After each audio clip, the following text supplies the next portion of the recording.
Bill Clinton famously on Air Force One, when he won re-election in 1996, he said, I owe my re-election to the Oklahoma City bombing. Just look up, Bill Clinton owes re-election to Oklahoma City bombing. So they did that. Eric Holder was the deputy AG at the time. He later ran Fast and Furious to supply Al-Qaeda and ISIS with weapons and blame Second Amendment owners with that. This is their MO, and then they got caught really bad. I mean, they had to kill Terrence Yegi, the first cop to respond. I interviewed the K-9 unit, second guy to respond, Sergeant Browning, who threatened to kill him and his wife, the FBI, in his offices. I interviewed everybody basically involved who were witnesses to the deputy head of the ATF and others they saw in the maintenance areas planting what they call gray sticks of butter. They said they were phone repair crews, but a bunch of the bombs didn't go off. So we've known this since Elohim City. They had Carol Howell, the FBI informant, went public and said, no, there was a real bombing. McVeigh got upset and said he was special operations, Delta Force. He said, I'm not going to be part of the bombing, so they drugged him up and had him arrested. We had FBI whistleblowers on that. So we know who this group is. Back to that.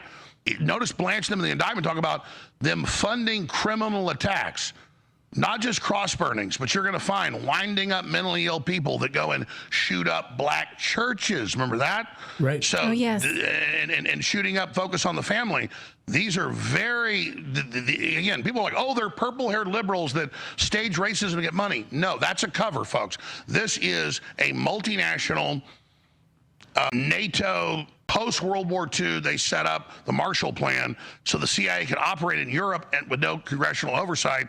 And so, from my intel, German, and it's come out in the news as well, German intelligence that's been caught staging massive false flags in Germany against the right wing, firebombing Turkish people and all that.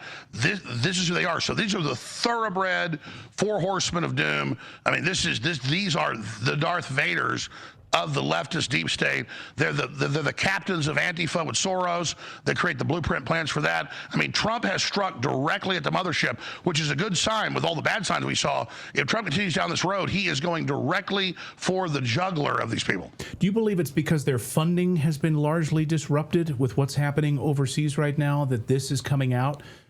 It just seems, and the timing of all of this is so weird. We just had Colonel Towner Watkins on to talk about how they've known about this since the 1970s, right? This is all part of the Operation Gladio, NATO leave-behind armies. You said exactly. NATO, Gladio, Steve Pachinik, back channel. I'm not saying Pachinik's behind us, but he ran Gladio as part of the operation. They took the Gladio model of blowing up school buses, blaming it on the Russians. That's declassified in Italy and things, and they moved this over here. And that's basically the plan.